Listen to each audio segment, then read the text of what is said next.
situation papillon. Donc on reconnaît la situation papillon du théorème de Thalès avec nos deux triangles, l'un en face de l'autre.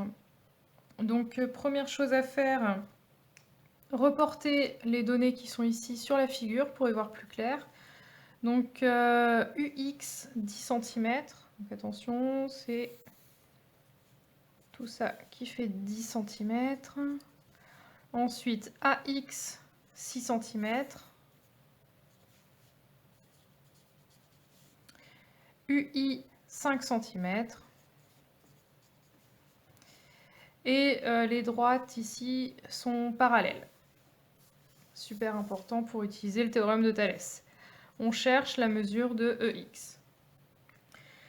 Deuxième chose, pour que ce soit plus visuel et que ça nous aide pour la rédaction, on va faire deux triangles, un rouge, AUI, avec les points U et I qui sont spécialement pour le triangle rouge, et puis un vert, AEX, avec les points E et X qui sont spécialement pour le triangle vert, le point A étant pour les deux triangles. Donc le théorème de Thalès se rédige en 3 points. D'abord, les points A, U, X et A, I, E sont alignés.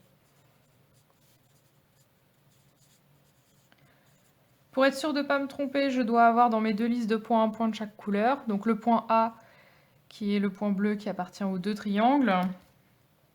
U en rouge et là I en rouge pour le triangle rouge. Et enfin X en vert et là E en vert pour le triangle vert. Je vérifie bien, ils sont bien alignés sur une même ligne. Le deuxième point, c'est les droites parallèles. Alors ici, je suis tranquille. Puisque c'est écrit dans l'énoncé, je n'ai pas besoin de le démontrer. Et le troisième point, d'après le théorème de Thalès. Donc le théorème de Thalès se rédige en 3 points et va nous donner 3 fractions égales.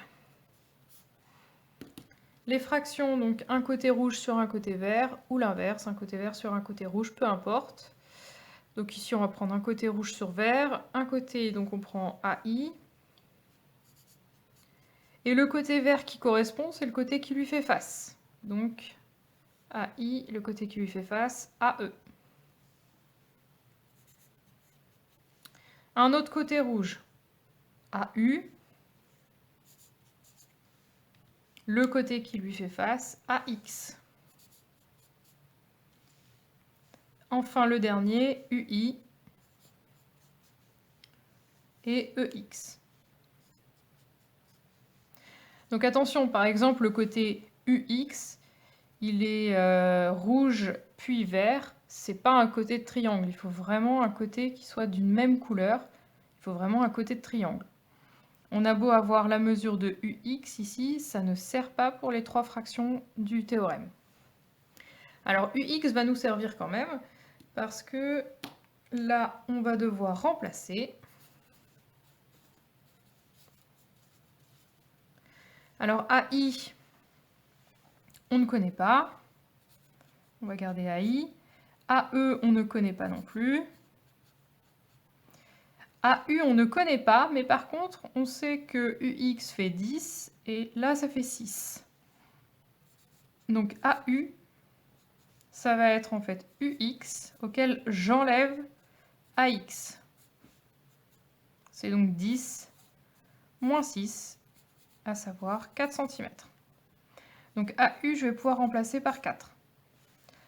AX par 6. UI 5 et EX, c'est la valeur que je cherche. Pour calculer EX, on va utiliser le produit en croix. Donc on prend la diagonale complète. 6 et 5, et on multiplie. Pourquoi l'autre diagonale n'est pas complète? Parce que EX, on ne le connaît pas. Donc 6 fois 5. Et le troisième élément, qui reste tout seul, il va servir pour la division. Donc EX, 6 fois 5, 30, divisé par 4. Pour diviser par 4, on divise par 2, puis encore par 2. 30 divisé par 2, 15. Divisé encore par 2, 7,5. Et l'unité, c'est le centimètre.